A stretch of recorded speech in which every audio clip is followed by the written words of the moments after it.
seamlessly. Mackenzie Hawkesby, a veteran of Sydney FC and one of the key players under Ante Juric. She headed to England for 6 months earlier this season, making just one appearance for Brighton Hove Albion, but she's back in action for Sydney. And it is Janea Dos Santos that gets the grand final rematch back underway. 9 players in Western United's starting 11 were there that day as they suffered their heaviest ever Liberty A-League defeat in the grand final against an inspired Sydney side. But Grace Gill, this Sydney side has undergone many changes during the off-season. Just 6 of the starting 11 were there that day as they lifted the main trophy in the competition, and they have struggled at times this season to just find their dominant football of seasons past. Well, good afternoon, Robbie, and great to be alongside you again as part of Unite Round. What a fantastic weekend it has been. And what an opportunity to see these two teams, well, the first time they've faced each other since that grand final. Fairly different look side, as you've mentioned, with Sydney FC. But some serious quality in the team too. And some quality on the bench for both sides.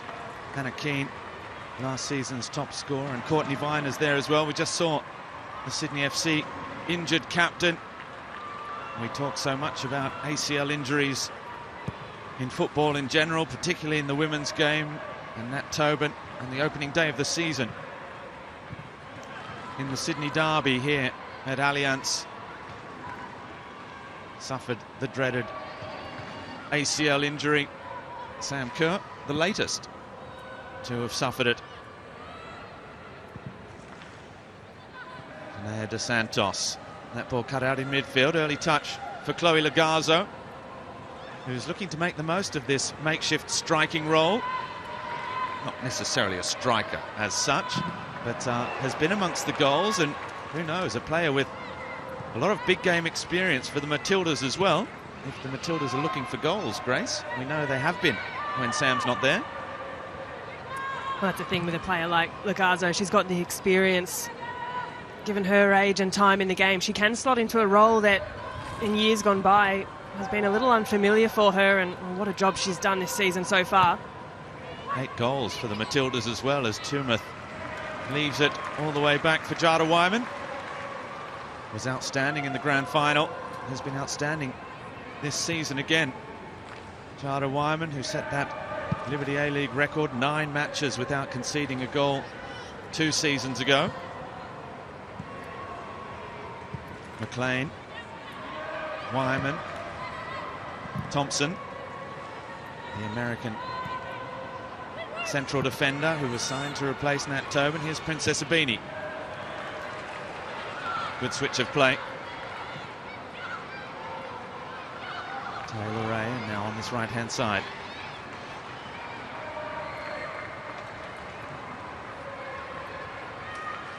Grace Maher, that calming figure at the back, using all her experience as a midfielder and bringing it to a very technical central defensive player these days.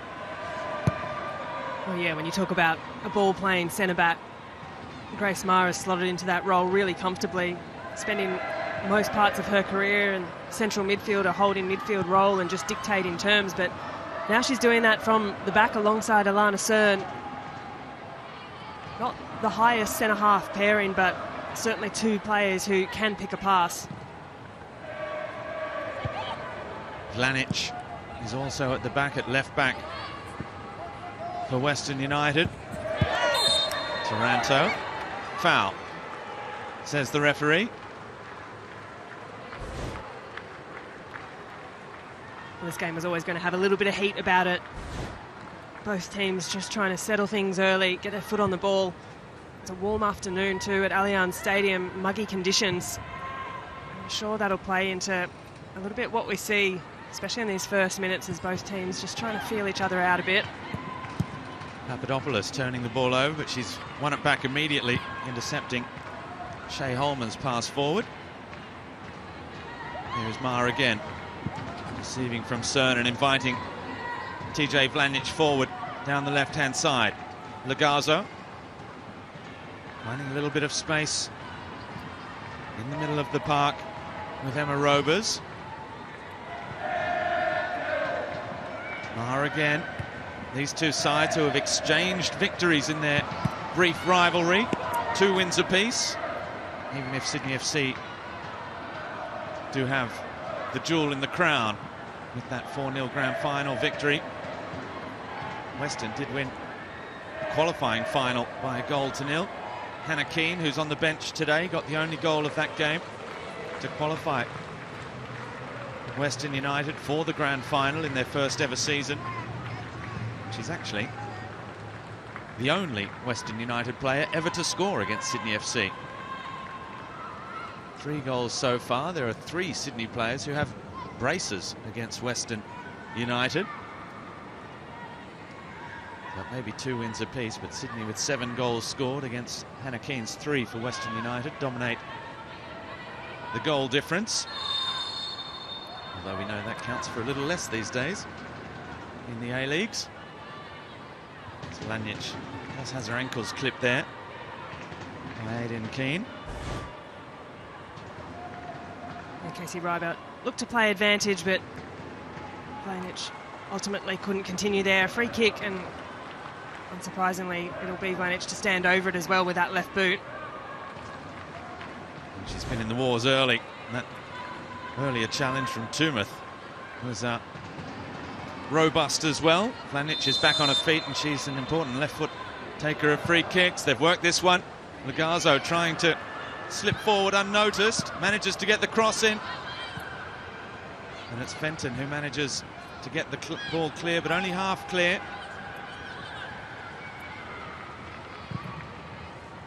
Holman again. She's been brought down from behind. That looked like it could have been a little painful. Both teams at the moment just trying to pick up possession quickly when they lose it in the middle of the park, but didn't mind that set piece from Western United. Training ground move. Chloe Lagazo just drifting into space. A little surprised that went unread by the Sydney FC defence. But United have had some good, promising passages early on in this one.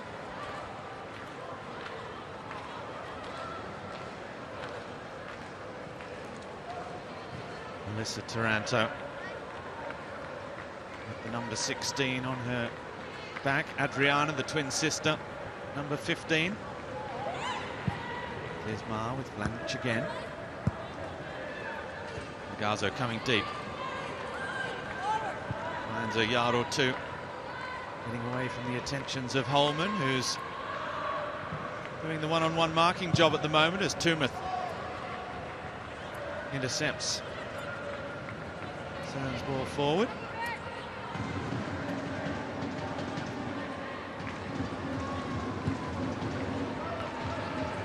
These two very organised, disciplined sides, tactically very astute. At the moment, it's Western United who are enjoying more of the football, but Princess Abini has got the better of Papadopoulos. Abini bearing down on goal. It's a solid block from Cern. And Papadopoulos looks forward for Lagazo. Not yet make its way through to Savitsky. Well, good physicality shown by Princess Abini there. Papadopoulos doesn't take a backward step, but good strength shown on the ball. And well, how often do we see Abini drop in on that right shoulder to look for an early shot away? Lagazo again, you can see the win probability there. Sydney may be their away side. They're at their home ground, of course, and the computer has analysed form and stats and thinks that Sydney FC have the better chance here. Sydney FC, who do have a game in hand as well. They've played 4 matches in the last 2 weeks. They've got another midweek game coming up on Wednesday against the Mariners. 6 games in 3 weeks. Looking to make up for that little hole in their calendar as Mackenzie Hawkesby was looking to break away. Dos Santos couldn't find her when they were away at the AFC Women's Club Championship at the start of the season. Well, Taranto has copped that clean in the side of the face. That one hurts. Sydney FC, they were looking to break quickly.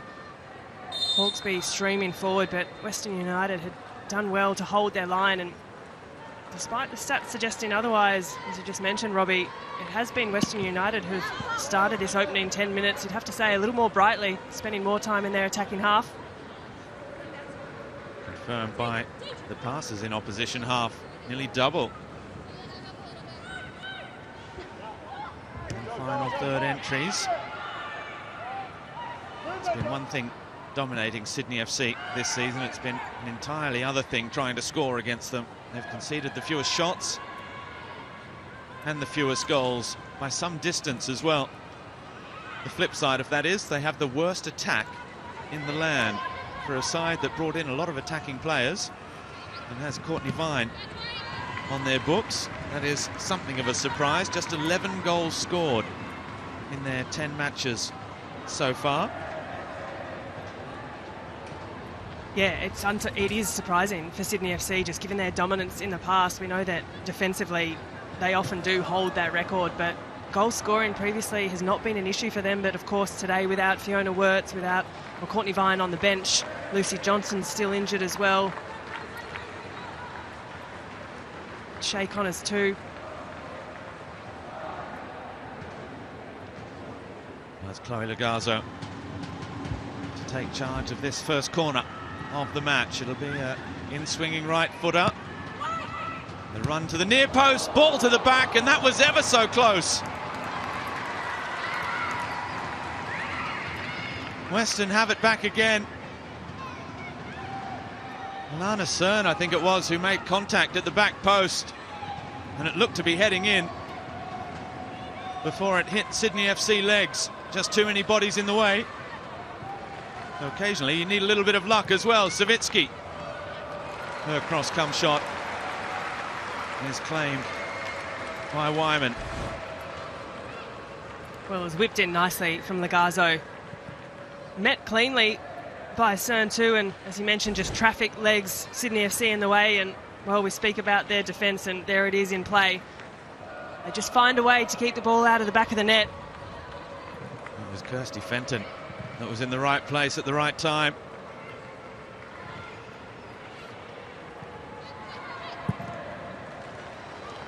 Big switch of play towards Hawkesby. Now Keane trying to get on the end of it. Vlanjic gets there first. Attacking throw for Tori Toomuth. Takes it quickly with Hawkesby. 2 balls on the pitch, only momentarily. It was thrown back from the crowd. Amazing story for Mackenzie Hawkesby, such an important player for Sydney FC over the last few seasons. She headed off with Charlize Rule, her right back, to Brighton Hove Albion. And while Charlize Rule has made a place for herself in the WSL side, as well as a call up to the Matildas, it didn't happen for Mackenzie Hawkesby. And she grabbed the opportunity to return again to Sydney FC. And after just one appearance in the Conti Cup in 6 months, this is her 4th match in 12 days. Well, it's a lot of football to squeeze in, having not played so much.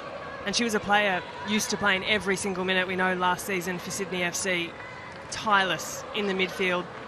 No doubt she would have kept her fitness up and was training in really high quality environments, and she was key last season for Sydney FC. There's no doubt about that. I'm sure her return to Australia, and particularly the Sky Blues, would have been something that Ante Juric welcomed with open arms.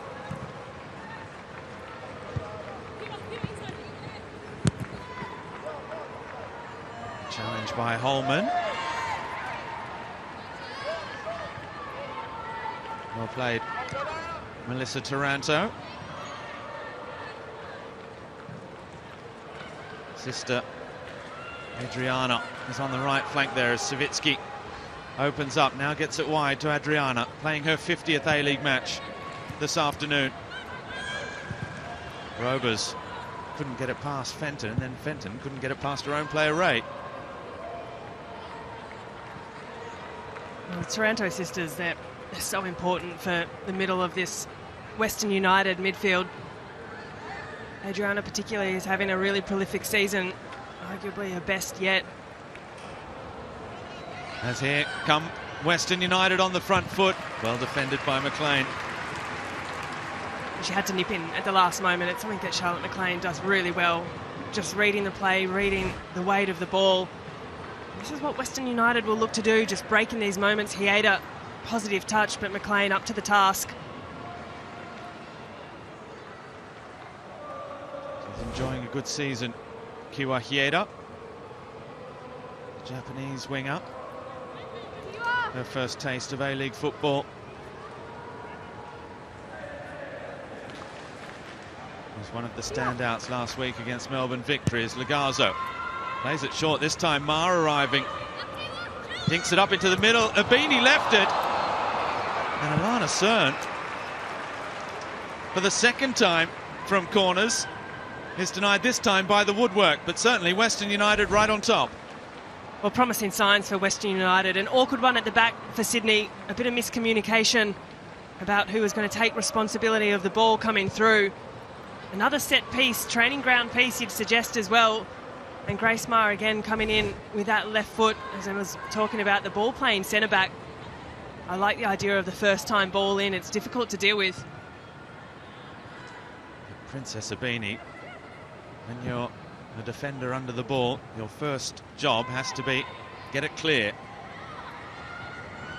Not sure if she received a call from a teammate or perhaps an opposition player.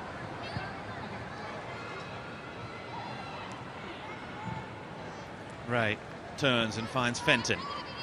Scored Sydney's first goal of this season in the derby, a 2-0 win over the Wanderers here at Allianz. Playing with Hawkesby. And Thompson. Holman. Rovers moving very close quarters. And the ball just given away. Just a moment's frustration there. You saw the pass not hitting the feet of Fenton. She had her arms out in frustration.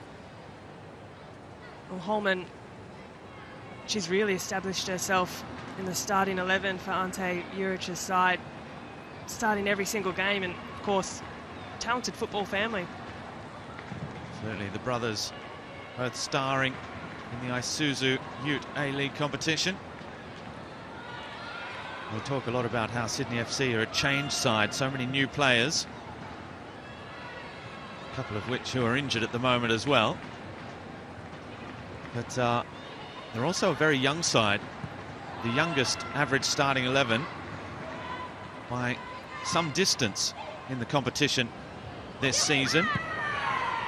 And Ante Juric has also used more players than any other side in the competition, despite having played just 10 matches before today. Well, Casey Rybout had a bit of a think about that one. I didn't think there was too much in it from Vlanic. Aideen Keane, a strong player, has just gone to ground, but Sydney FC, well, they'll take it.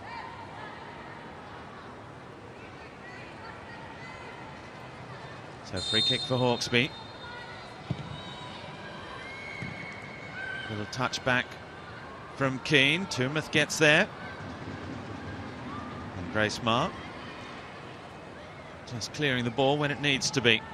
Taranto back with Papadopoulos. They get it clear, but Sydney FC, just about the first time this afternoon, able to secure possession in Western United's half of the field. If Sydney are a young side, Western United have the oldest average age starting 11 in the competition this season. And while Sydney FC have used the most players, you guessed it, Western United the fewest as well.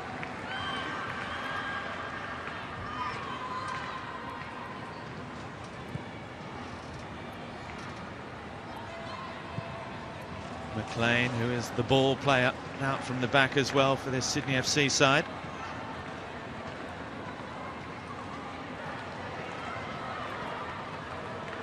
A win for Sydney FC, they will leapfrog Western United into third place. It's a good ball over the top for Dos Santos to chase.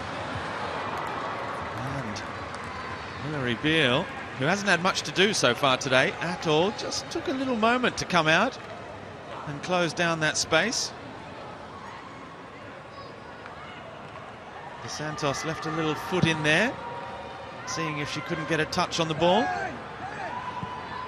Tumeth, too strong for Hieda. Robers, back with Papadopoulos. Savitsky.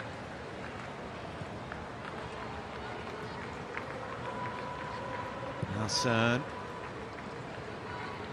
who's come closest as anyone to scoring. Her first effort blocked by Fenton from a corner, and the second from another corner routine. Her header coming back off the crossbar. Papadopoulos for Taranto, and look out, here goes Kirsty Fenton charging forward down the left-hand side. Comes in, looking for options, finds it with Taylor Ray. Now Keane, first time ball towards Janea Dos Santos.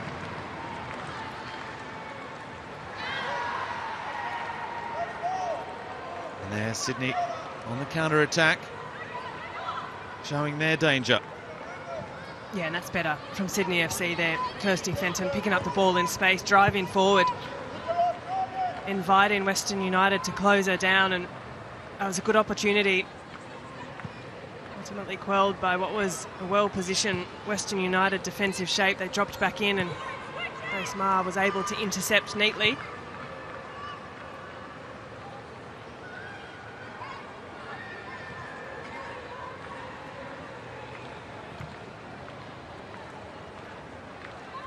Sydney FC looking to just take a little bit out of the sting and the possession away from Western United. They've been doing a lot of running and playing without the football. Now they find Abini, able to turn and face. Good, strong, powerful run, looking for Dos Santos. Papadopoulos clears.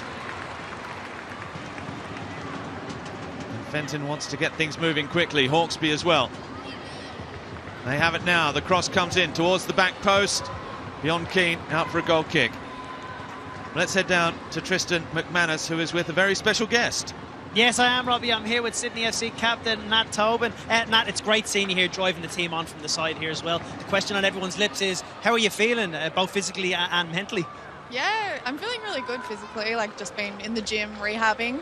Mentally, it's been really tough watching the games just because I want to be out there. But it's really nice going to training and seeing the girls and being around the game day still. They've been fantastic in terms of best defence in the league. Again, you must be very, very proud of that. And they've really had to be at it this afternoon. Western are coming at you from it, getting a bit back into the game now. But talk to us a little bit about the defence now and the structure. Yeah, we've had a few changes, obviously. I've been out, so Jordan's come in. She's been great, very positive. It's great that we've kept our defensive record from the past couple of years, which is nice. Yeah, it's just been hard to miss out on, but, you know, I'll be back next season. We can't wait to see you back, and thanks for joining me today. Good on you. Thanks, Rob. Thank you, Tristan. Thank you, Nat Tobin, for your time on the sidelines as well. She is an emblem of Sydney FC. Always winning the grand final in her 100th match. She couldn't have written the script any better last season. Yeah, well, devastating, of course, to see Nat Tobin go down in the first game of the season. Such a key part of this Sydney FC defence, and she mentioned the inclusion that's been brought in, her replacement, Jordan Thompson, the American. She's done a really good job too, but great to see Nat Tobin building back into a bit of strength in the gym, and as she just said there, she'll be back next season. That's really, really wonderful to hear. Amazing story last year where she was heading to Perth, wasn't she, before she pulled the plug on that move, went back, cap in hand, to Ante Juric and said, look, Ante, changed my mind, can I come back? You can only come back if you'll be captain. Well, not a bad deal, is it? It worked out.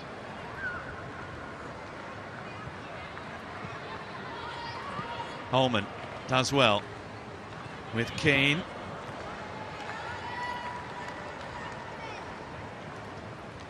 Sydney have just come into the game a little bit in the last few minutes. Keane again bundled off the ball by Vlanjic. Clever little touch from Hieda for Lagazzo. Chloe Lagazzo, she can hit them from distance. Cuts the ball back for Taranto. And now, this time it's turned over. Abini, Hawksby taking off ahead of her down the left-hand side. Princess Abini finds Mackenzie Hawksby. Was lining it up on that left boot, but Alana Cern was alert to the danger. Well, great transition there from the Sky Blues after a chance at the other end for Western United. Thought even one that perhaps Chloe Lagazo could have been a little more selfish with and unleashed the shot. She had Savitsky to her right as well, but up the other end so quickly.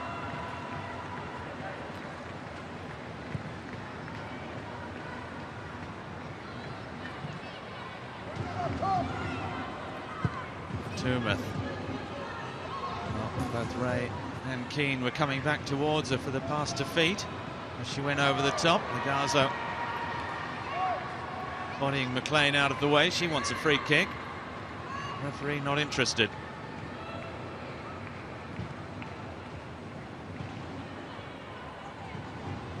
Back on the ball. Charlotte McLean.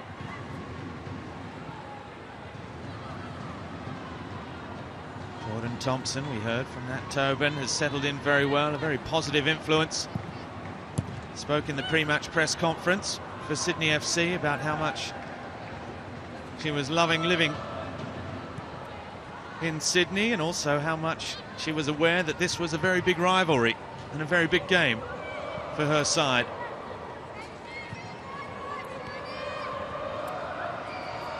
Well, she's done really well since coming in. The number 16, Thompson, for Sydney FC. There she is, just poking the ball away. An important experience, inclusion at the back to replace the likes of Nat Tobin. Dos Santos does well, holding play up with Hawksby. Ray for Keane. Only Dos Santos in the middle. Little ball over the top towards Tumeth. Well defended. By Hieda getting back. Vlanjic finds Savitsky. Now, Adriana Taranto, who has played every single one of Western United's A-League matches over both seasons, number 32 today.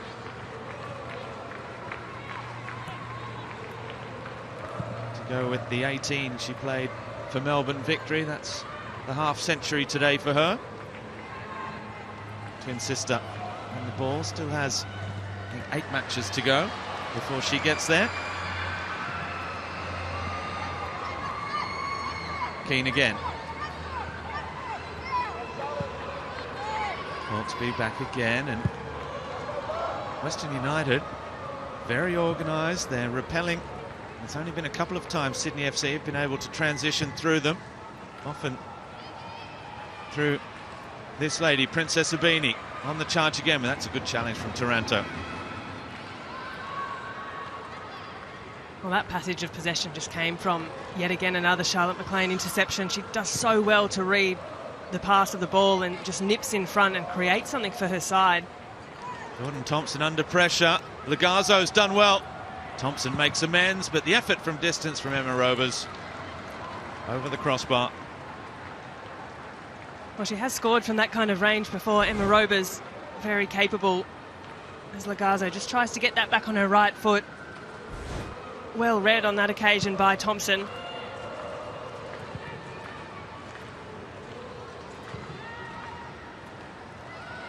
Kirsty Fenton's pass was a difficult one. It was Savitsky got the little touch. Ma. Hieda taking on McLean. There again. Concedes the throw this time. Sydney FC with 56% possession. It's been quite even. Most of that has been in their own half of the field for Sydney FC. You see it, twice as many passes in own half. Western United have been the more positive of the two sides, and they're in Sydney's penalty box again momentarily. Robers. Kiwa Hieda. That's a good turn. Taranto might yet fall for Hieda. Brilliant save. Jada Wyman with the outstretched left boot manages to deny Western United again. Well, it's a lovely little give and go. And Kiwa Hieda continues her run on the Harvey Norman replay. And Jada Wyman, well, a little leap in celebration there. She preserves another clean sheet for now. But Western United building in that final third, looking really dangerous. Well, Western United will be having nightmares of that save she made midway through the first half of the grand final when Western United were on top, looking for a way back into the game. Wyman made a couple of big saves, just like that. She comes again and claims. Strong from Jada Wyman, and look at the space for Aideen Keane. Well, she was left wide open there. And Wyman spotted her, just couldn't get enough angle on the pass as she looked to release her quickly. A brilliant distribution from Jada Wyman to have the vision. Papadopoulos did well to read the run too. They come again. Cern in front position. Does well against Princess Abini.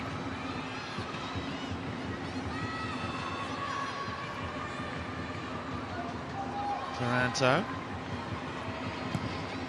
We'll see the goals conceded this season from Sydney FC. Western United will be hoping to score in the first half because Sydney, in 10 matches before today, have not conceded a single goal after the break. It is quite a remarkable record. Mind you, Western United score most of their goals in the last half hour of matches and also concede a lot as well in the last half hour. I think it's 9 scored and 10 conceded after the 60-minute mark for Western United. So Sydney don't like any action in the last half hour. Western United do, so don't go away. Well, it is quite a remarkable stat. The Sky Blues to not have one goal against them in the second half of football the entire season. Really remarkable. But this 15 minutes of play coming up just before half-time is the Sky Blues most susceptible. It's when they've leaked the most across the course of the season. Whether or not Kat Smith and Western United have the awareness, but perhaps just moments, lapses of concentration. And if Western United can capitalise on this passage. Well, that looked like a hand to control from Taranto. Not spotted by the referee or her assistant on that far side now. Casey Rebelt just coming across to have a word with Papadopoulos. There's the control, clearly a handball by Adriana Taranto. That would have been a spicy, controversial moment if she'd managed to net goal number 5 for this season at the end of that run.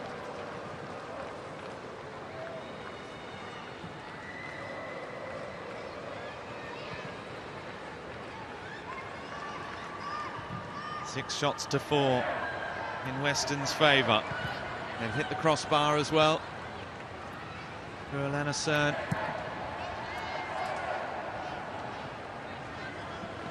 McLean, good ball into the feet of Hawkesby. Now Holman. Another who's played every match this season for Sydney FC, Holman. Came off the bench in the grand final. Was part of those festivities. As was Janea Dos Santos' little sister, Indiana, at just 15 years of age. Good challenge from Hawkesby. Hawkesby still screaming for it. Janea Dos Santos there. Wasn't a bad idea, except Hawkesby had worked so hard to win the ball back, she wasn't charging upfield. Robers again. Western United starting to look more and more for Adriana Taranto on that right wing. Princess Abini almost found Hawkesby over the top. Both sides just getting a little more direct in the last couple of minutes.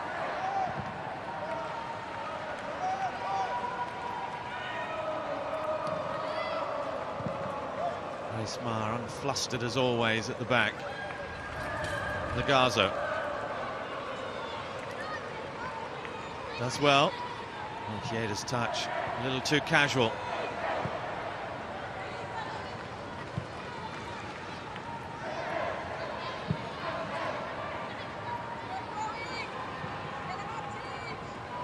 Taranto trying to turn.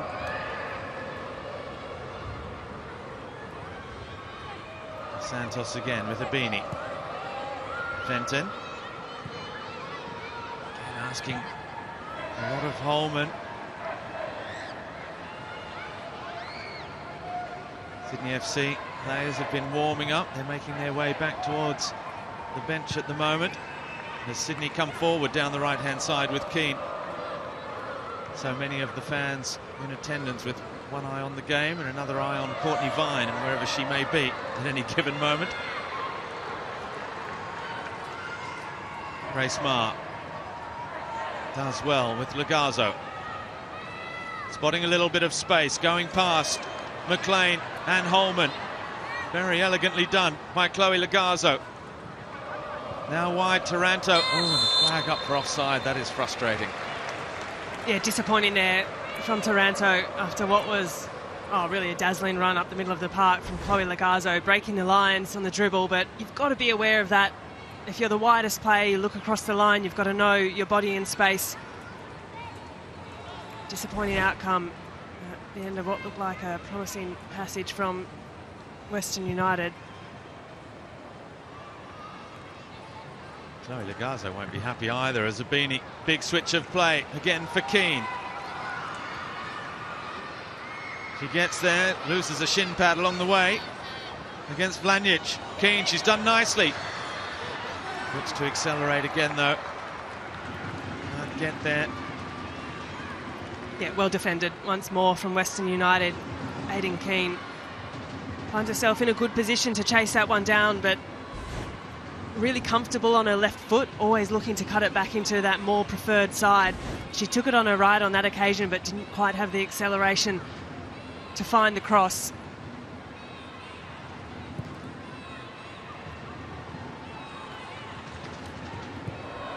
Beale has had very little to do. Hilary Beale, the American goalkeeper of the year last year. That's the big cross from Vlanjic, headed away by Fenton. Holman gets there, a big up and under.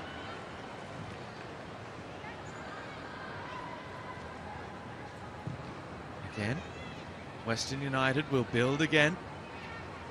They started very brightly.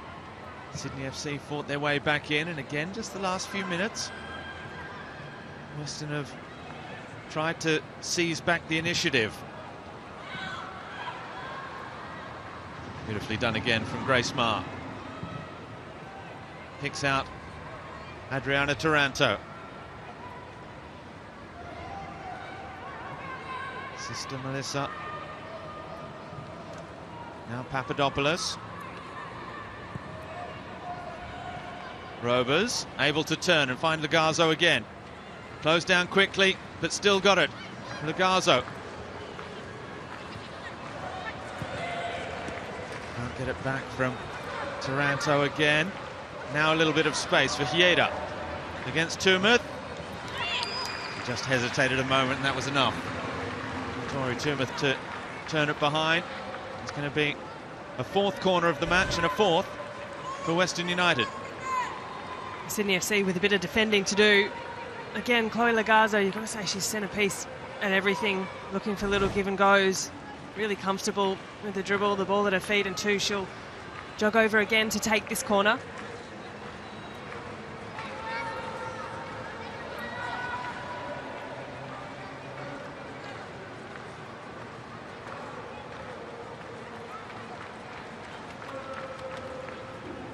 Is that a little superstition or a little sign from Chloe Lagazo putting a hand on top of the corner flag?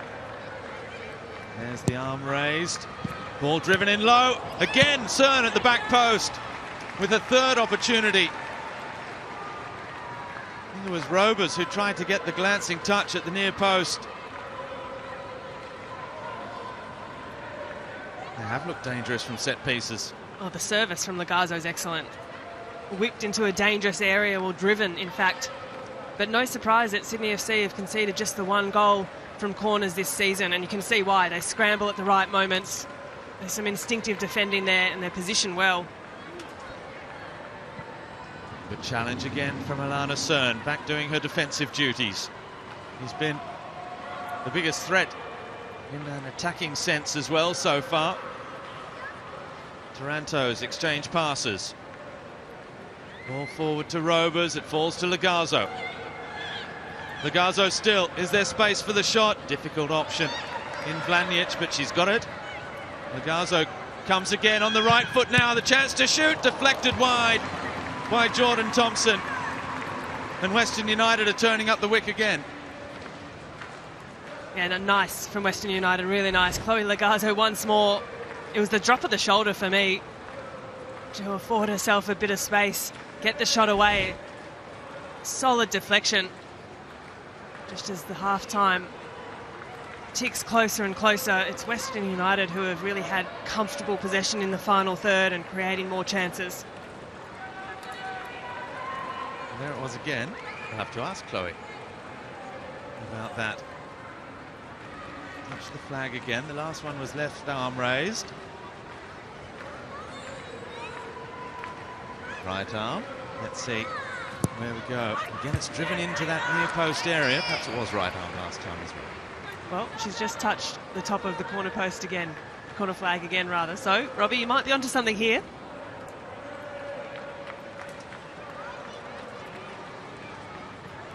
The signals are important so that everyone knows what's coming, especially when you have someone who can deliver as well as Chloe Lagazo can. This time it does go back post. Arriving at the back post as well was Grace Marr.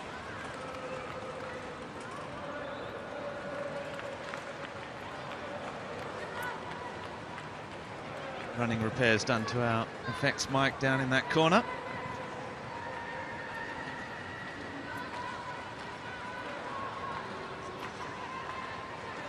Alana Cern, nobody closing it down, able to make a little foray forward. In the end, the space closed up around her. It's been very disciplined, very organised from Western United, tactically. They've had the better of this contest as well. Courtney Vine told Tristan McManus in the pre-game that with the new players, it was taking them a little while, not only to get used to the way Sydney play, but to get used to the way Sydney win. It was interesting words she used about, clearly talking about the mentality, that competitive spirit, that thing that you get used to when you're so dominant for so long. Yeah, and it's exactly that. It's a mentality. And we've seen quite a turnstile of plays for Sydney FC, and largely forced the hand of Ante Juric due to injury. We mentioned Fiona Wirtz, of course. Courtney Vine in and out of the squad with a calf injury. That's nicely played between Hawkesby and Dos Santos. Now Keane, Tumeth, the overlapping run. Nadine Keane can't find her, but she gets it back again. Won't be able to keep it in play. ID right from Aiden Keane there. Again, driving in on the left foot and looking for the reverse pass. After what was a good overlapping run. Just a little too straight on that occasion.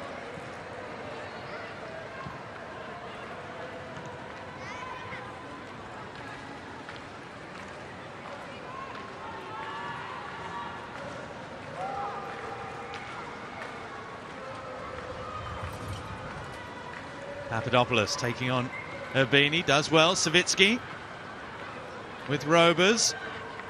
That's good first time passing. Keep the ball moving towards Lagazo. She's got the quality that can undo this Sydney FC side. Poking the ball through for Hieda. Lagazo goes again. And it's some last-ditch desperate defending from Jordan Thompson. He thinks it should be a goal kick. Get another look at it as Jordan Thompson just lunges, and I think she's got a fair claim to make for that one. But Western United gifted another corner, and they'll want to make something of this. They've had their fair share in this first 45 minutes and haven't quite been able to poke one into the back of the net. It's been close.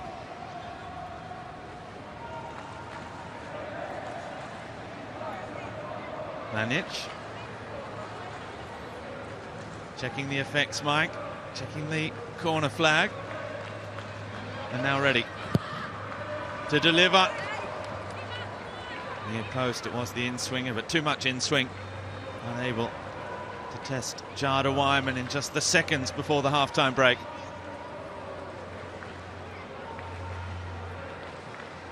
Well, neither goalkeeper in the end has had too much to do. Just that one fantastic save from Jada Wyman midway through the half to deny Kiwahieda. Alana Cern also had a couple of efforts blocked and one header from very close range come off the crossbar. There's Hawkesby furious with herself as she tried to poke the ball out the right wing to Keane, but under hit. And this has been the story you get of Sydney's season. One of half chances not taken, not fully exploited.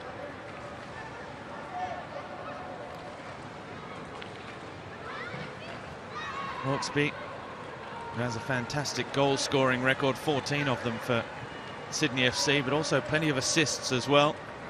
The set-piece taker.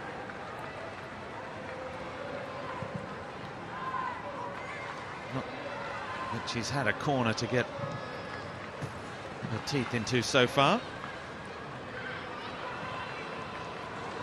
And over the top, but comfortable enough. The former University of Michigan goalkeeper Hilary Beale. As the half-time whistle blows, Chloe Lagazo has impressed in that new attacking role for Western United. The side that lost the grand final at Combank Stadium are enjoying their trip to Sydney so far. They've had the upper hand, they've had the best chances, but Jada Wyman and the woodwork have denied them so far. Half-time at Allianz, Western United 0, Sydney FC 0.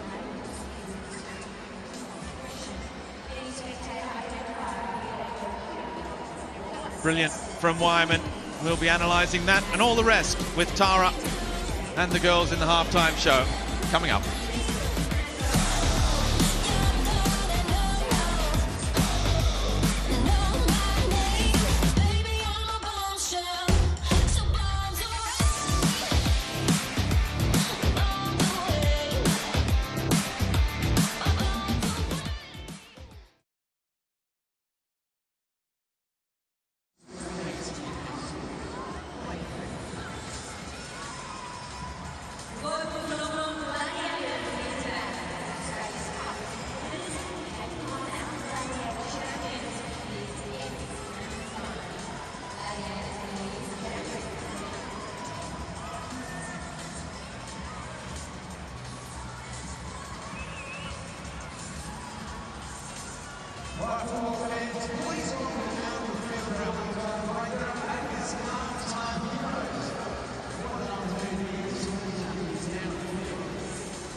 Maitland Ford takes over. Still going. What a run! Brilliant individual goal. Fowler, it opens up for the shot. Oh, Mary Fowler! What a goal! They're queuing up in the middle. Carpenter, who sets the bar so high for the Matildas.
Hello there and welcome back to Allianz here between Sydney FC and Western United, where we're still waiting for the deadlock to break.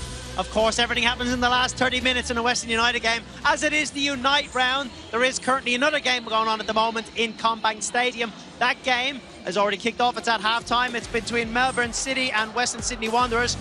Pretty even game so far. This cracking strike by Amina Ekic after only 27 minutes hits the bar. That almost put Melbourne City ahead. Although they're dominating possession at the moment and leading the table, it's pretty much all they're dominating today. It's very, very close. Western Sydney Wanderers have a little bit in them themselves. How about this effort by Mahalia Morris?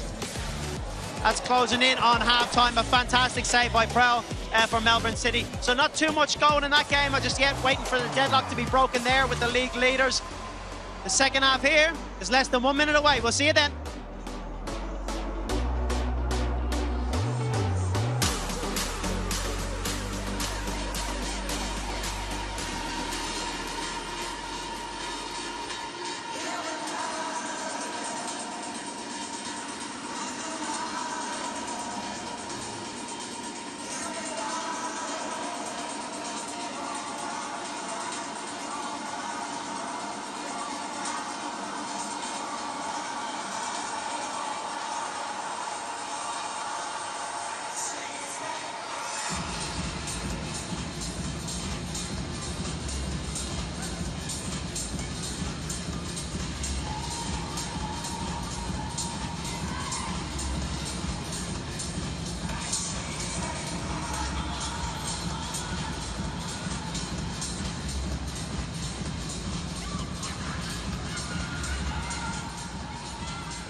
Welcome back to Allianz Stadium. We are just about set for the start of the second half. Scoreless at the break here in the grand final rematch between Sydney FC, the champions, and Western United, the challengers to the crown. What an amazing inaugural season it was for them. Now, Western United have kept their opponents scoreless for a record 8th time this season in a first half, and we chatted about it in the first period, that Sydney haven't conceded a goal in the second half, Grace Gill. So something has to give, because this one is very evenly poised. Neither goalkeeper has been overly worked as of yet. Western United with the better of it, but goals to come, please. Well, we're hoping for exactly that. A big 45 minutes of football, a couple of goals. Sydney FC yet to register a shot on target. But we know, well, their defensive record speaks for itself. So it's a big 45 minutes coming up for both sides.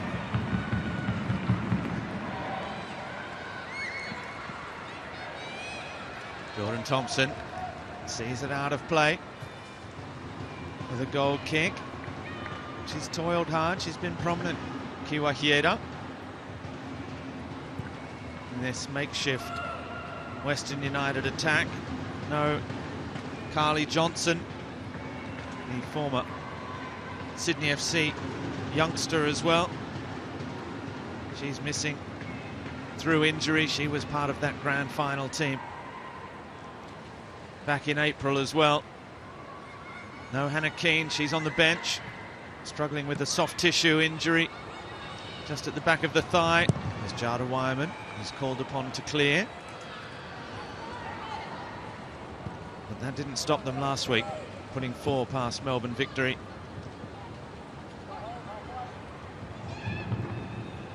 Grace Maher able to turn and face, inviting Vlanic forward. Down the left-hand side now. Hieda again. Savitsky. Taranto. And Papadopoulos' cross. Wyman comes and grabs it again. She really is in very confident form, Jada Wyman. Well, that's her bread and butter too. Loves leading off her line. Really good in the air. But Western United, they've started this second half with a steady foot on the ball. That pass, perhaps an exception. Won it back through Ray and Fenton. Then as they look to accelerate into the final third, it's Western United that come away with it.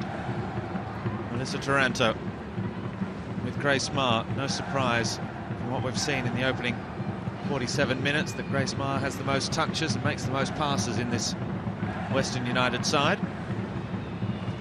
We've also seen her drive into space on a few occasions, and that's what you get when you've got a former midfielder playing it in your defensive line.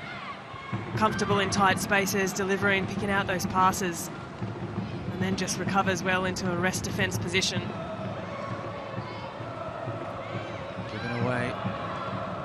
Melissa Taranto looking for Adriana. Papadopoulos. No way through. Here's Princess Abini, who has actually started at left back the first minutes of this second half, with Fenton playing just ahead of her. Now they finally switch back, but it was a long passage of play.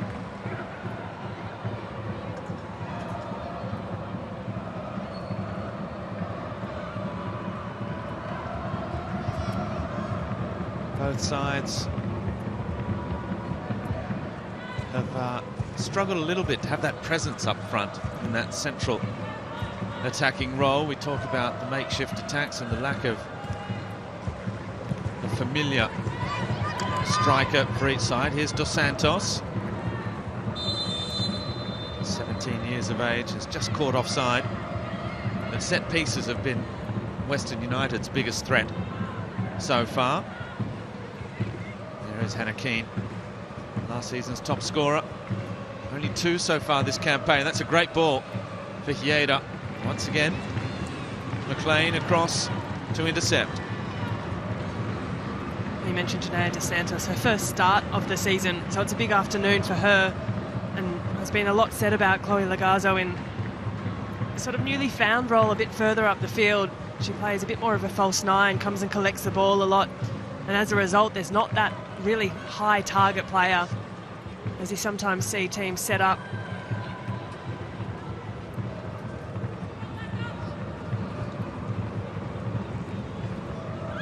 There's the signal. In it comes. Hard into that great area again. It was Vlanic this time.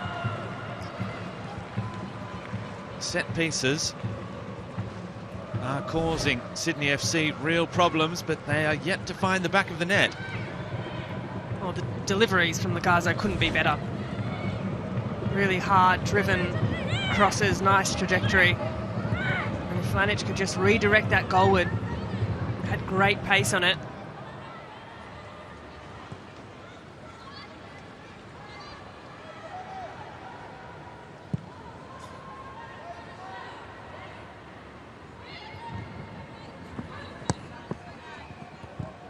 Nabini, no way through.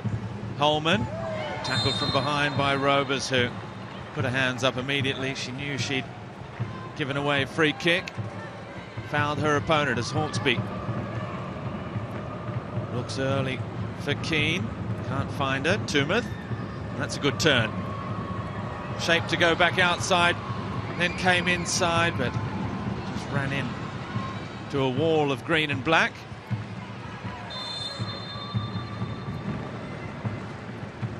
But smart use of the body there from Grace Maher. She intercepts well, gets her body across the line of Aideen Keane.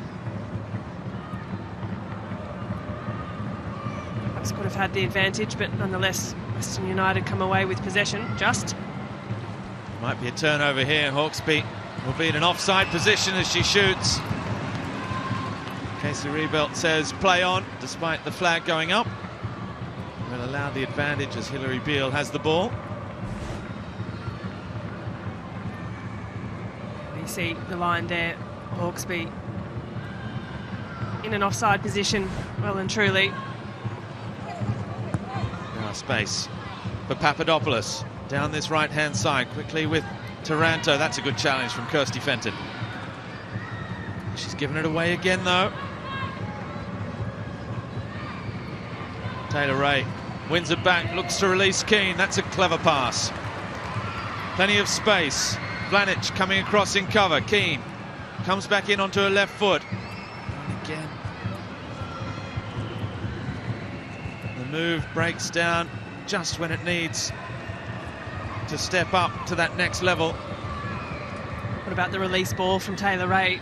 Again, she's had to work really hard to find herself back in this starting 11 side.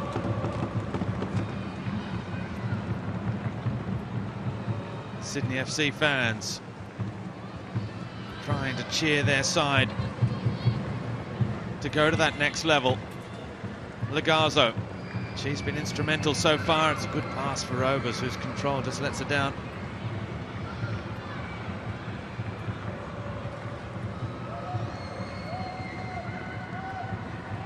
Sydney build from the back. Jordan Thompson.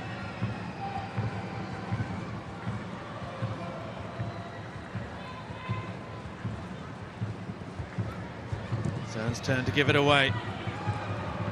Dos Santos with a beanie. Got Holman, got options inside the cross. Oh, it was into a perfect area in the end. And Hawkesby just saw her run blocked out.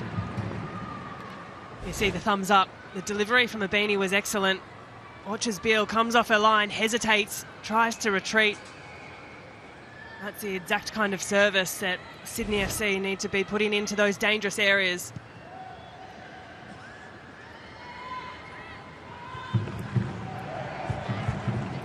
Well, Mackenzie Hawkesby, she's been straight back into the action, but she'd love that goal as well, just to complete her transformation. Fenton, she's done well with Taylor Ray here. She shoots straight down the middle again for Hilary Beale, but better signs from Sydney FC at the start of this second half. Yeah, better energy there from the Sky Blues. Taylor Ray, as I mentioned, well, her third start of the season too. She has really had to hustle to get back into this starting side. Very technical player, also recovering from that ACL injury.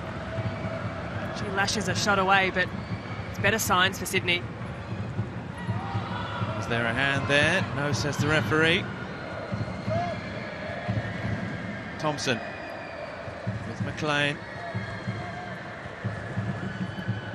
All the way back to Jada Wyman.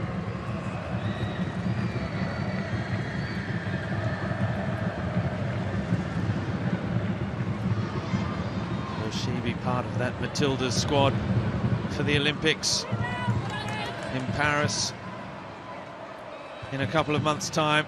Jada Wyman, she's right on the fringes of that Matildas squad. Tony Gustafsson with just 2 more matches before he has to announce his Olympic squad. In theory, he has to win them as well. Otherwise, there will be no Olympic squad against Uzbekistan.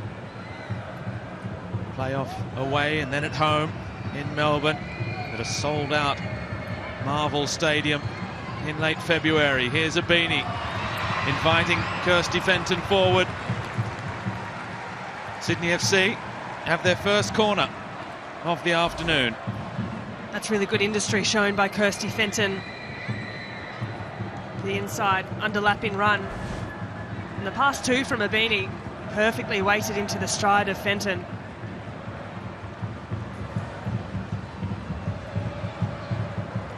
We've seen what Western United can do from these corner situations. What can Sydney FC provide?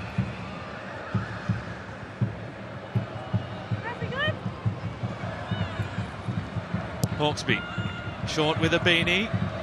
Now Ray. It's another training move. The final ball headed away by Robers. McLean. Oh, and Fenton. What's the referee decide? Offside. Just looked for a moment like she might be pointing to the spot. I think the Sydney FC players thought for a moment the exact same thing, but again, good defensive shape from Western United. They've stepped forward, and Fenton from an offside position. Oh, she held her ground. Picked up by the assistant referee. But Sydney have had a few more bright moments into this second half. It's quite a different Sydney FC since the interval. Hawkesby, Nabini, Holman again looking for Mackenzie Hawkesby, picked off by Alana Cern. A rare mistake from Chloe Lagazo, just balked out of it.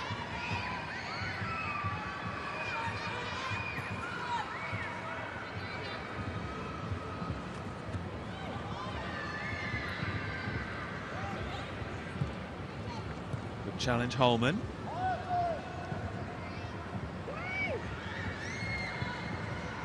Jumeth comes back. Courtney Vine's just been warming up again. She's making her way back towards the bench. Ante Juric still patrolling the technical area as Tumeth had Keane as an option. Looked for Hawkesby, couldn't find her. Keane again has done well. Got the better of Robers.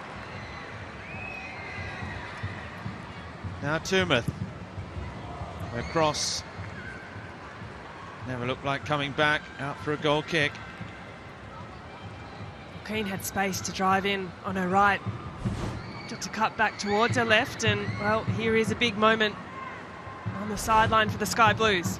That's right. 59 minutes on the clock, and it's Vine time at Allianz Stadium. Courtney Vine, the Matilda, who's been struggling with a calf issue for a fair chunk of this season now. As here's Lagazzo. Cross is blocked. It'll be an attacking throw for Western United. But Courtney Vine, the crowd has just seen it as well. So many of the fans here, the youngsters, the boys and girls are here to see it. Courtney Vine in action. The Unite round had a big clinic as well at Leichhardt Oval where so many kids came, and here it comes. The first change of the match. Janea dos Santos makes way, and Courtney Vine comes on. Keane will go into the central striking role with Hawkesby just behind her, and Courtney Vine goes to her familiar place of marauding and terrorising opposition left-backs on the right wing. Well, TJ Vinic has had a great afternoon so far, but to see the fresh legs of Courtney Vine jog over to your side of the field, it's quite a task she has ahead of her, a little tactical shift. Maybe she'll be hoping they aren't quite so fresh, those legs, at the moment. We saw the calf injury picked up while in action with the Matildas. Back in Perth, she's come back and missed out again last week. Missed the last 2 games. 6 appearances and 2 goals this season as McLean looks for her and finds her. And we see that customary pace as she runs onto the ball, finds Hawkesby. It's set up for Ray. Trying to steer it inside that top left-hand corner. Well, instant impact. You could feel the energy, the noise in the crowd lift, but Courtney Vine, the movement across the line, might have been a question of whether or not she might have crept into an offside position, but nonetheless, well, she's got pace to burn. Is immediately creating really good chances at the top of the box. And when it's time for Courtney Vine, it's time for Hannah Keane, who is preparing to come on as Kat Smith heads to her bench, and her star striker coming back from injury as well.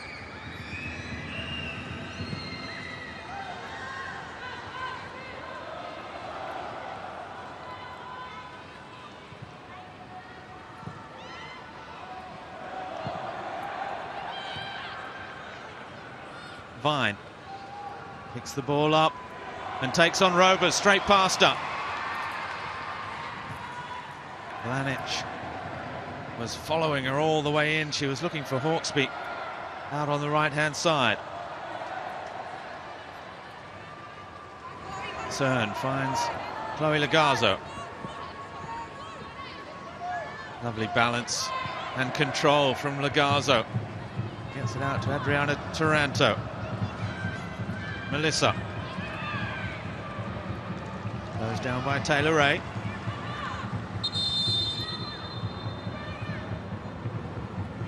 And it's going to be a double change for Western United. So Julia Sardo is coming on for Stacey Papadopoulos. And in what looks like an attacking move, but will involve a reshuffle, I suspect. Hannah Keane comes on for Emma Robers. Chloe Lagazzo just checking with Kat Smith if there's a change in formation.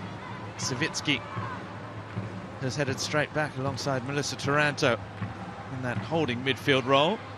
Lagazzo has moved to Savitsky's role, I suspect, because Hannah Keane really does give Western United that anchorage point at the front of the attack now. She's big, strong and mobile, and immediately into the action.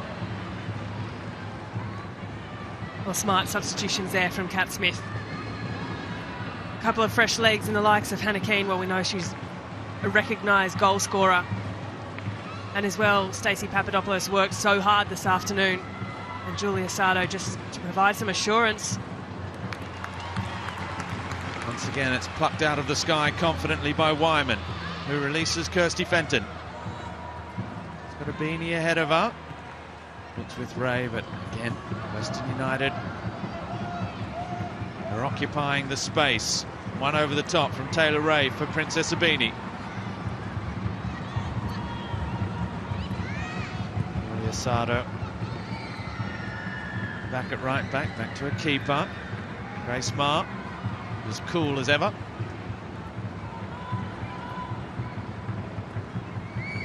Alana Cern, dispossessed.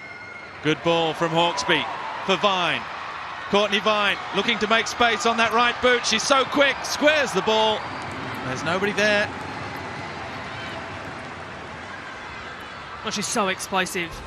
The weight of the pass too from Hawkesby was perfect, just into the stride of Courtney Vine, and then she accelerates.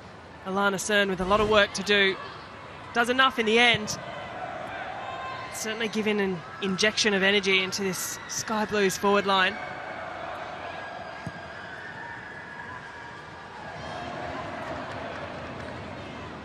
Thompson keeping an eye on her compatriot. And the changes are coming thick and fast now as Sydney prepare to bring in Abby Lemon. Melissa Taranto, heavy touch, just runs straight into Hawkesby. She looks up. Didn't really know who she was looking for there, whether it was Keane or Vine. Split the two of them. And comfortable enough for Hilary Beale.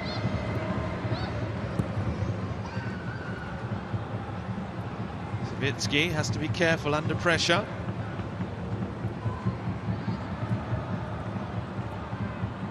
Wasn't the easiest of passes from Julia Sardo into a dangerous part of the field.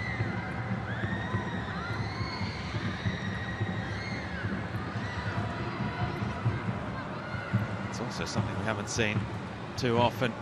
A loose pass from Grace Marr in the first 66 minutes of this one. Oh, but they've turned it over now. Lagazzo, good strength, just surrounded by white shirts, and then cross in from Hieda. Looks as though she's starting to cramp up a little bit. Almost looked like a moment of indecision from Chloe Lagazzo, whether to lay the pass off or to try and take it on herself. I think she had some moments in the first half. She could have been more productive with the ball at her feet. Flags up for offside early against Keane. Throws her hands up in frustration. We're going to see the change now, and that was her final contribution. There we see how tough it was there, surrounded by white shirts. Ante Juric with the pat on the back for Keane. And Lemon comes into the contest now.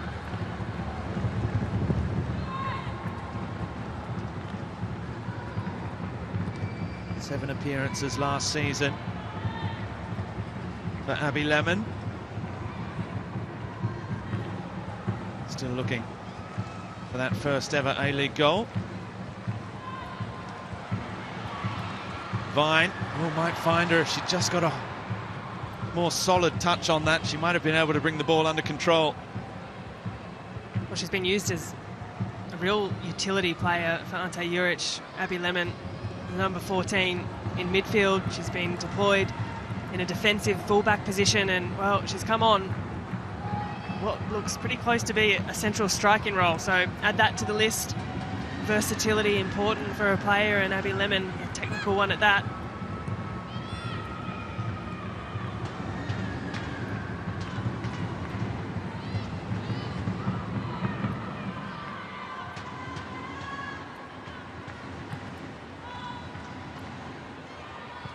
Once again, it's not that recognised striking role, but she has put Beale under pressure. Beale wanted it onto the left-hand side. Sydney back on the front foot with a beanie. Playing now with Holman.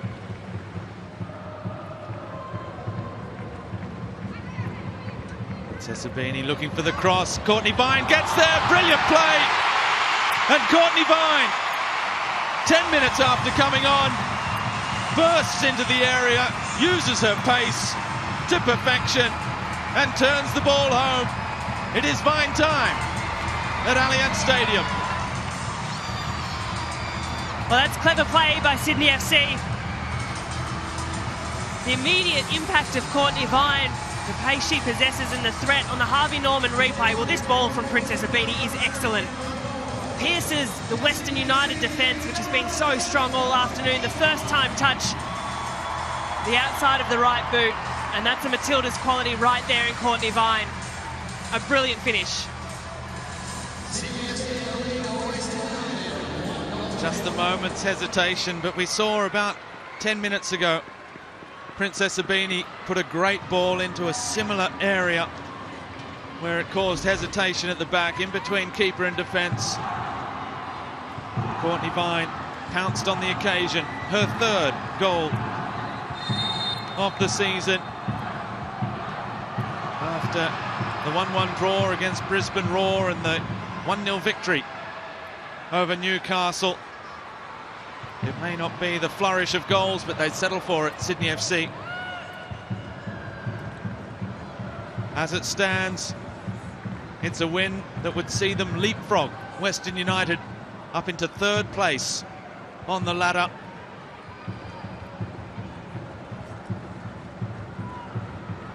Well, you mentioned it in the first half, Robbie. Western United most susceptible in the final 30 minutes of play. Here's Vine again, the cross for Lemon, just wide.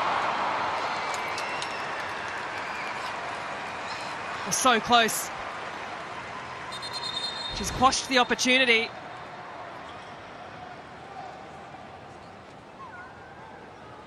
Again, it was Vine involved down that right-hand side. And Casey Rebelt has immediately called over the medical staff to have a look at Alana Cern, who's down holding that right ankle. It's hard to see exactly what happened with Cern there. And Sydney certainly have a new lease on life. And a new lease in the top six as they climb up 4 spots to third. If it stays this way, they have that game in hand as well against the Mariners. That could see them move up even further behind Melbourne City, who are at this very moment trailing by 1-0 in the other match against the Western Sydney Wanderers. So it is tight. Western United, for the moment, the big losers out of the Unite round, dropping from 3rd to 5th. Well, that would be a huge result should that stand over at Combank for Robbie Hooker's side. A Holly Casper's goal, the difference as it stands with 15 minutes to play there. Just hearing that Brianna Pollicino has missed a penalty as well in that game. As here we see the goal that separates the two sides here. It was a brave touch from Courtney Vine. Time to run to perfection. Just got the right weight to guide the ball over the oncoming Hilary Beale. You can see what it meant to her as well. Her pace gets her into so many good goal-scoring opportunities. Courtney Vine, it's been a stop-start season for her. She spoke about her frustrations to Tristan McManus pre-game, about how she just wants to get back on the pitch, be injury-free. And I'm sure that goal will do wonders for that calf. Absolutely. And her previous two as well for the Sky Blues have been part of really important results. A standalone goal against Newcastle, hers the difference maker, and one as well against Brisbane Roar for a draw. So important moments that Courtney Vine pops up today too for the Sky Blues. Her experience and quality. They're undefeated in their last 6.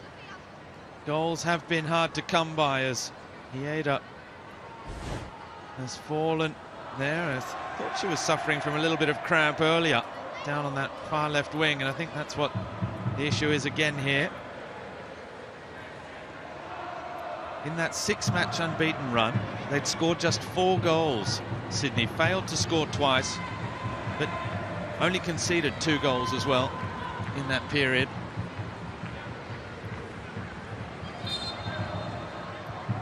It has been a season whose success is building on the foundation of a rock-solid defence.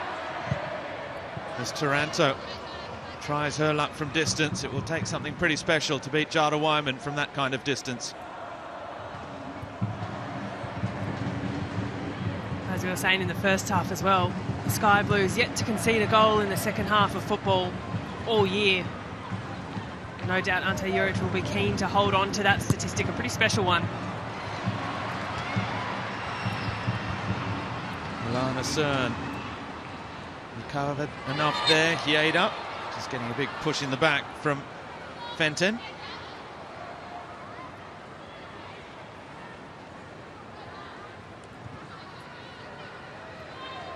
Lagazo.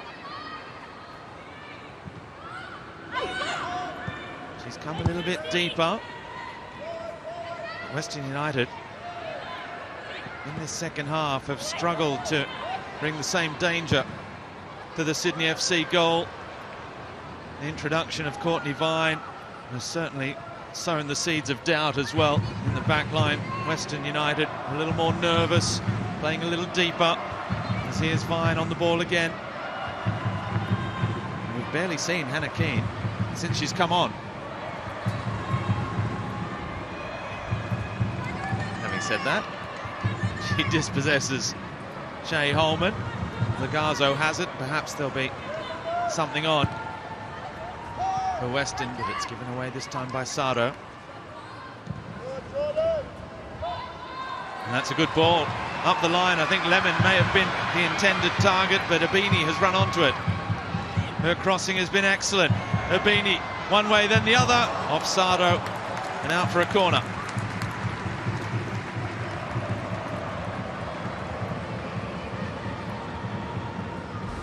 Again, Princess Abini loves to get herself into these 1v1 positions, take a player on. She's unpredictable in the sense of which foot she prefers to have it on, perfectly capable on both. Earned and scored a penalty in the grand final. Madison Haley was at the double as well that day. As Casey Reebelt just wants to come and have a word to Courtney Vine. There with Taranto. Both players pleading their innocence.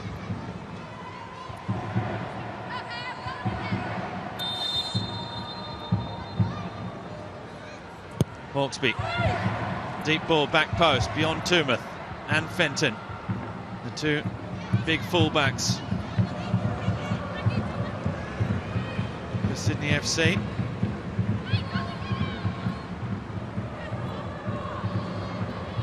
Hear that spirit. They don't play out, they don't get out, says Toomuth. They have looked long and they have got through that first line, but then Thompson is there again. Towards Vine. Is she just being held there by Grace Marr? Subtly enough to get away with it, if she was. Here's Taylor Ray. Turns into trouble. Princess Sabini has it back again. Space on the right-hand side. Vine drives the ball in. Very smart. Is well positioned.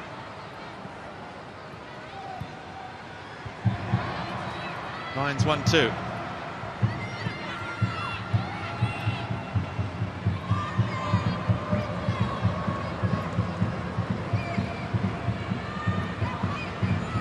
Jordan Thompson. Fenton, one way then the other.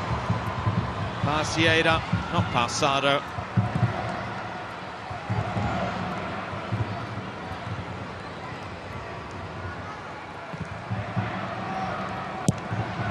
They're just unable to find their passes at the moment. Western United. Ball bouncing up off the hand of Fenton there. The referee was able to allow play to continue as the rains come again to Allianz. We had some formidable downpours yesterday evening in that thrilling Isuzu Ute A-League fixture that ended 4-3.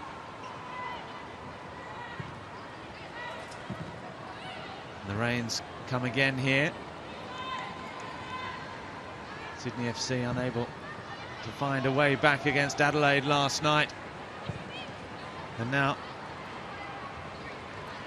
it's the Liberty A-League side that are securing those 3 points. There's 10 minutes left to play. If Western United want a way back into the game, they have to do something that no one has been able to do all season, and that's score a late goal against Sydney FC and their hermetically sealed defence.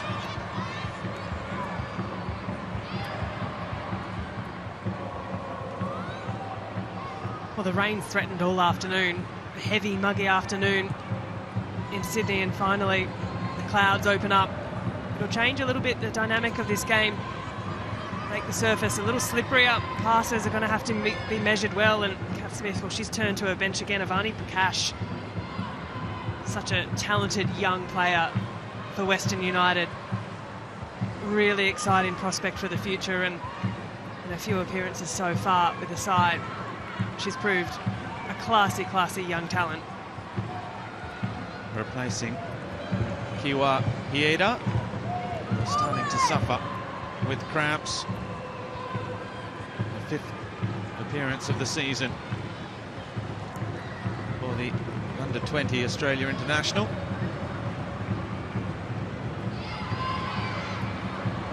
All 5 of her A-League appearances off the bench as she's sent flying in that challenge. Well, just 17 years old as well. Huge moment for Prakash to come on and try and make something of this game in the final 10 minutes. McLean with Toomuth, Hawksby.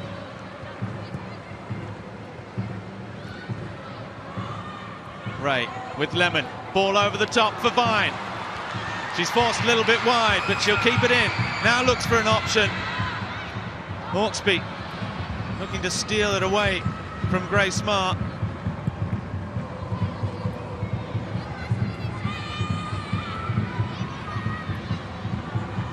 Savitsky does well, gets it all the way out on this near side to Sado. Towards Keane. She bypassed Prakash. Keane's done well, but dispossessed by McLean. Hawksby takes an age. Too long.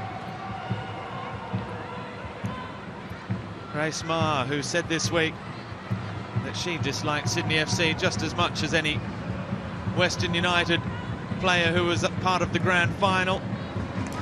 She's lost grand finals as well against Sydney FC.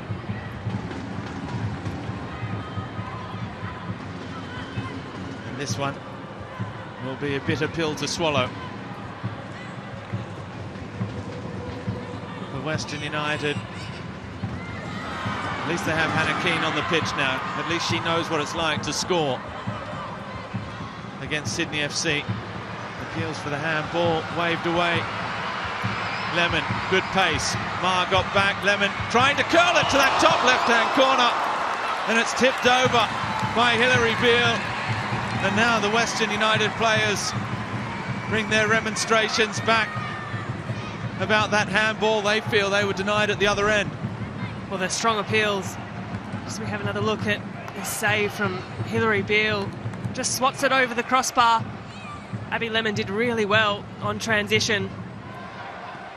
Was able to stride forward, cut back in on her left foot and get a shot away.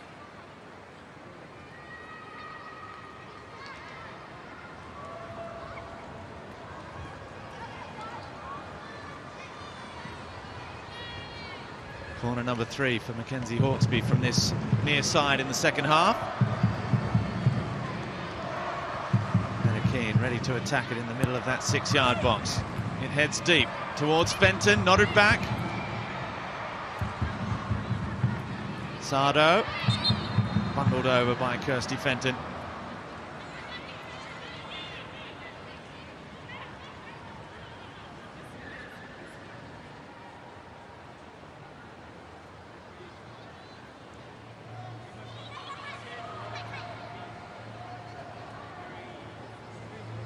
Just a little switch between the fullbacks there as they broke back from that attacking corner.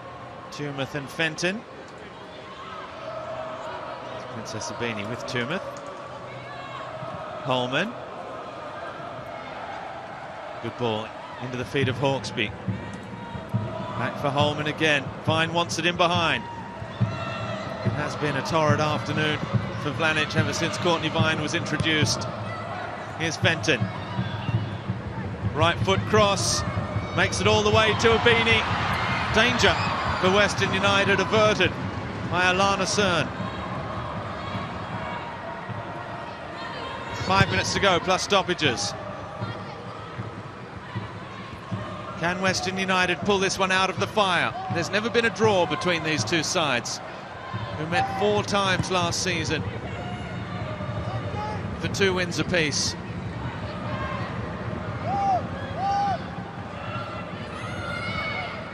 Sardo with Cern.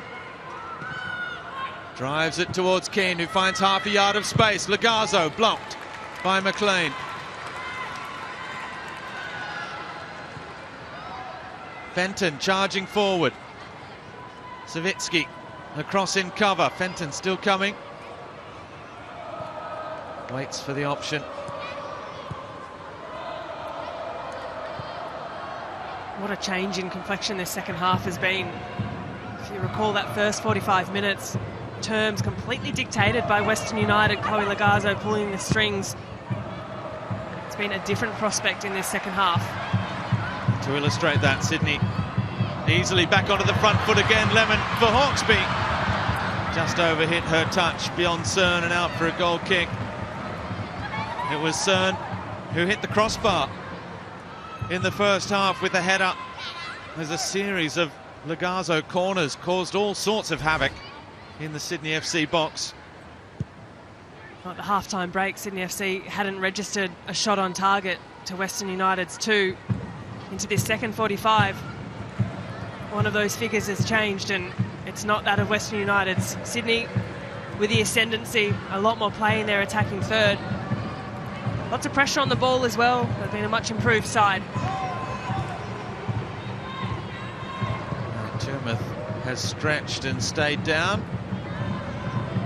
A bit of fatigue out there as well. Gave the calf and the hamstring a good stretch. Keane with the glancing header, but McLean's the only one there.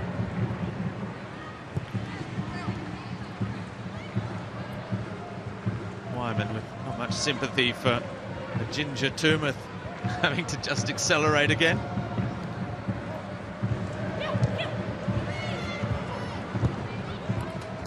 That's a good ball. Oh, Vine couldn't take it with her, but she's going to have another chance here. Vine, straight past Ma. Courtney Vine still. Beyond Vlanic, the cutback. Well, there is one problem when you're that quick. It's that Your teammates can sometimes find it hard to stay with you.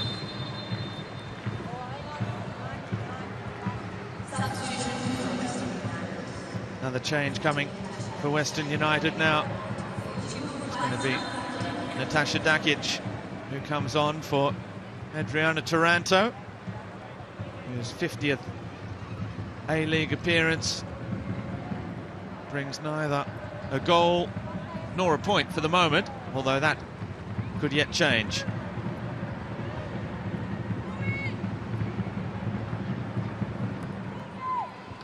We'll see what that means as Dakic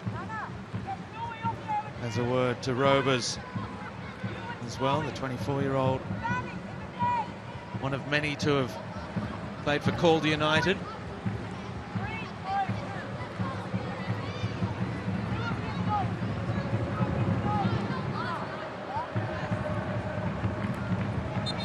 Well, Dakic in her first appearance for the season. Great to get some minutes out on the park. Not much left remaining of this game, but no doubt Kat Smith desperate to make something of this match. Keane, wide for Sado. Prakash. Turn, but back with Cern.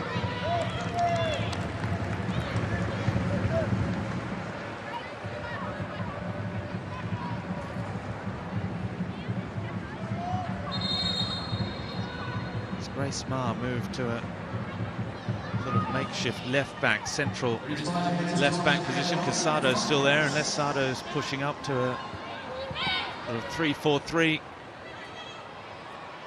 type formation. Certainly Vlanic is higher up now on the left wing. Lemon, the cross, intercepted by Grace Maher. Savitsky. Dakic.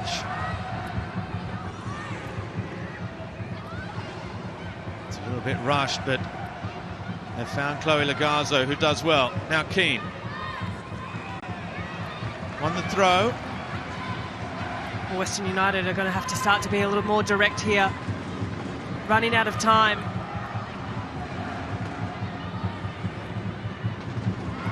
Prakash. Bundled over by Abini. She has brought energy. 17-year-old in midfield, and set pieces have been Western United's best route to goal so far in this contest, or most threatening route to goal. They have another one here. Lagazo and Vlanic in deep discussion over the ball as to who's to take it. Vlanic had put the ball down. Lagazo has now picked it up and put it down. It's generally... There you see, it's another big set-piece routine, and Wyman courageously comes. She's collected her teammate Shea Holman on the way through. That was heavy contact as well. Well, Wyman strong off her line. Did not take a backward step. Had eyes for the ball and eyes for the ball only. She's just come through the back of Shea Holman, who's had another really solid performance this afternoon. The set piece, the training ground routine. And a good delivery too into the box, a dangerous area. Wyman just underlining her qualities as well. The Indigenous goalkeeper who works with the John Moriarty Football Foundation, the charity to give Indigenous Australians the opportunity to play football. And she is a fantastic role model, like Lydia Williams and David Williams, who did the Welcome to Country for Unite round, played on the big screens before every match.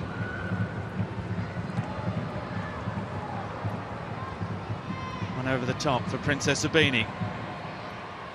Races after it, gets there first, ahead of Sado. Stays on her feet as well. Lemon was there, but it's Cern that comes away with it. 5 minutes of stoppage time. There's only 90 seconds or so left.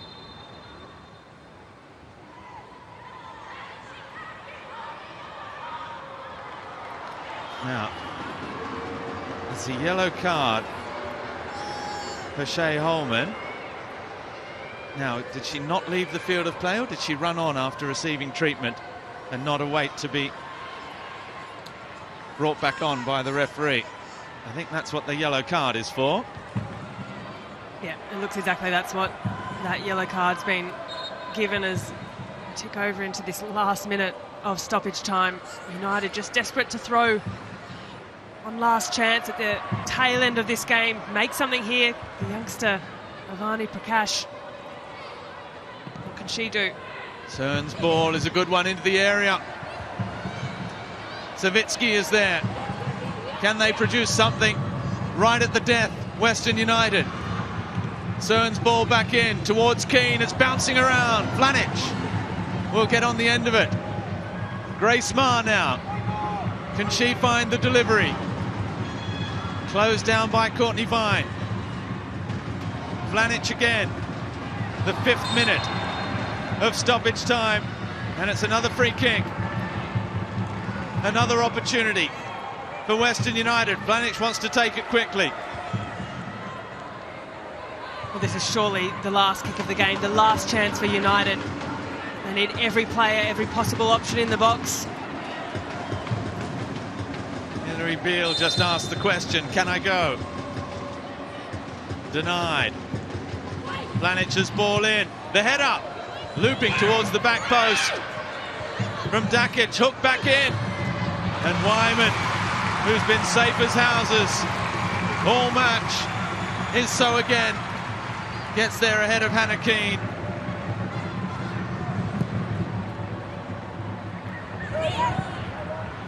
Referee allows play to continue into the 6th minute of stoppage time. Cern with a nice turn, fouled by Fenton again. Yellow card for Taylor Ray, not allowing the free kick to be taken quickly.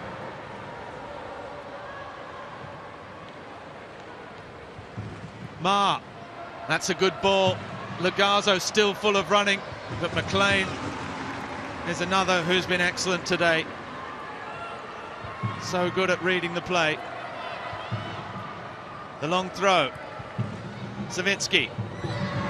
Bundled over. Out-muscled by Toomuth.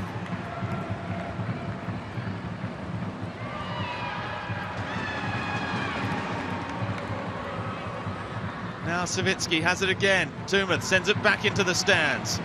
Anywhere will do. Long throw towards Lagazzo. Keane looking to get on the end of it. Lemon gets it clear this time. And the referee says that's it.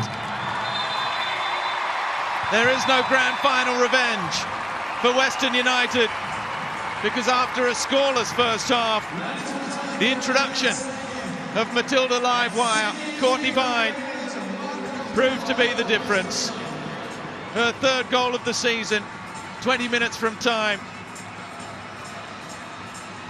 Getting the crucial, precious goal for Sydney FC. And Jada Wyman and her defence did the rest. A 6th clean sheet in 11 matches for the best defence in the Liberty A-League. And they continue their climb back up the table. Sydney FC, that's 7 matches without defeat now. For Western United, it's a 2nd loss under Kat Smith. I've just seen Ante Juric has been given a red card by Casey Rebelt as he had a word to the referee.